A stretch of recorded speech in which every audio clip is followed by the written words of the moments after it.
Oh, saan ka man pumunta? Ba't bis na bis ka? Magkikita-kita kami ngayon ng mga kaibigan ko.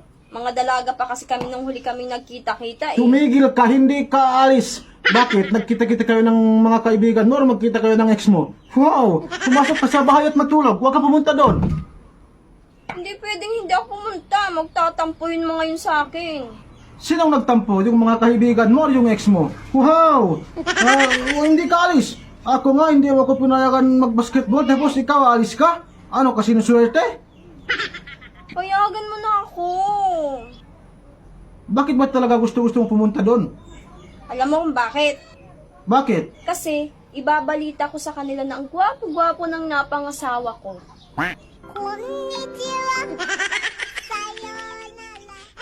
Parang tanga to ah. Sige na nga, pumunta ka na doon.